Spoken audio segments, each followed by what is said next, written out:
Birthday nga pala namin ngayon. Yan nga pala ang mukha ng hindi nyo pwedeng awatin. Nananampal yan. At ganoon din yung iba, kahit itong junior. Isa pa to. At kahit mismo si Balot, kondisyon. Ganyan ba talaga pag may inspirasyon? Kararating ko lang dyan, kaya sinimulan ko na magpapawis. Dapat talaga hindi ako mag-weights ngayon kasi sobrang sakit ng likod ko. Pero ayan, nandyan na, tuloy na lang. Kahit sa junior namin, bilib din ako. Sumasabay talaga sa mga gawain naming senior. Ganyan din ako kasi pag dati.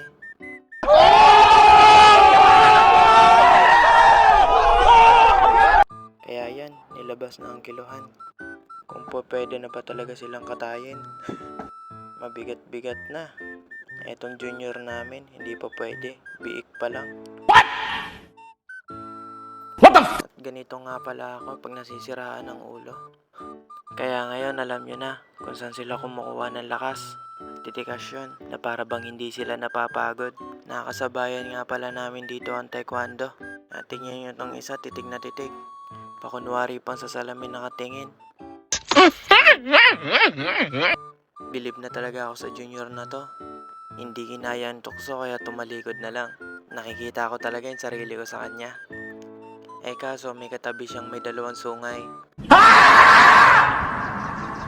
Dito, nagulat na lang ako at bigla silang nawala. Nawala lang yung taekwondo, bigla sila naglaho na parang bula. Naabutan ko na lang sila sa gym, kumakain na. Kanya-kanya silang pwesto. Na kahit hindi sila kumain, busog yung mga mata nila. Maya-maya lang nag-decide na kami umuwi. Kasi tapos na din naman silang kumain. Dito ko na sana puputulin yung video ko, kaso may nalaman kami. A few moments later. Pagdating namin ng dorm, nakabihis sila. Nalaman namin na may pictorial pala. Kaya yan, lumabas na kami. Papunta na nga pala ulit kaming school niyan. Kami na lang din pala ang naiwan. At dahil nga thrower kami, expect na nila na mga babagal kaming kumilos. At eto, naabutan namin sila. Shoutout na rin kay Coach Carl. Maya-maya lang, lumabas na kami. Para doon kami mag-pictorial sa pool.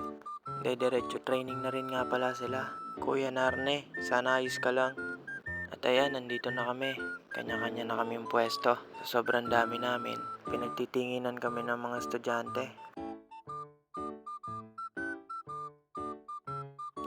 Kaya yan, ready to pick na.